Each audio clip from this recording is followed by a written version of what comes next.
Okay guys, so in today's video I want to talk to you about a drill. This drill I've been using recently with a lot of my students and it's been working really well. Now I always know a drill works really well when it works for online students as well, so I just had to share it with you. Let's get stuck into it. What the golf coach is always trying to do is they're trying to explain, you know, if you've got a swing fault, what you're doing wrong and the limitations that that swing fault also possesses.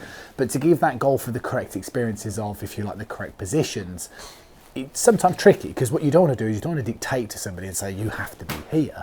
You kind of want to say, look, we need to be somewhere more in this vicinity, and that's why this drill works really well. So what you're going to do is you are going to take the steel part of your club shaft and you're going to focus about halfway.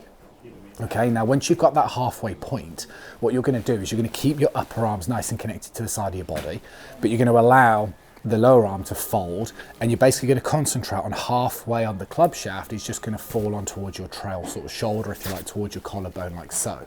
Now from this position, okay, what you're now going to do is you're going to focus on, first of all, demonstrating a rotation. So you're going to turn back and try and get your shoulders to do a full turn, and then you're going to push your arms away from you. Now the trick here is that you want to imagine like a clock face. So you kind of got 12, 1, 2 and 3 o'clock, right?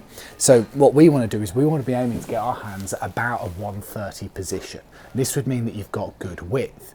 Now, the problem is, you see, when I got a lot of students that have this kind of problem, so I'm guessing you guys do as well, if you have a tendency to move off the ball, so if I sort of turn where my head moves too much in the backswing position, and now I straighten my arms, so I can only get to 3 o'clock.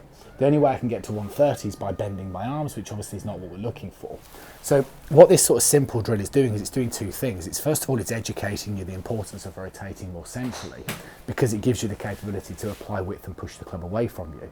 But what it's doing is your body is learning how to move correctly based on the position you're trying to get your hands into, which then becomes more logical. So that's the first part of the exercise. You place the center of the shaft on your shoulder, you then turn back, you push your arms, 130. Now the benefit of this as well is you can do it the other way around as well.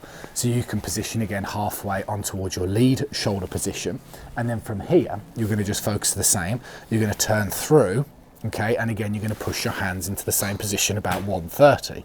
Now again, most amateur golfers struggle in the downswing. They're flat or the head moves. Well, if I do this, I can't kind of direct my hands towards 130 if I don't transfer my weight and I just lean back. Again, it's the same problem, you see. So almost focusing on this idea of high hands is just brilliant, okay?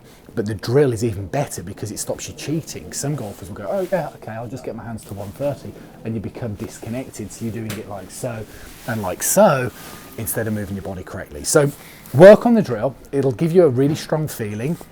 If you're sort of brave enough, then, you know, start like this, turn back, get into 130, and then try and hit some shots from that position. But even if you don't use this drill as anything other than an awareness to understand that you're in the correct sort of positions in the golf swing, will just be a massive relief for you anyway.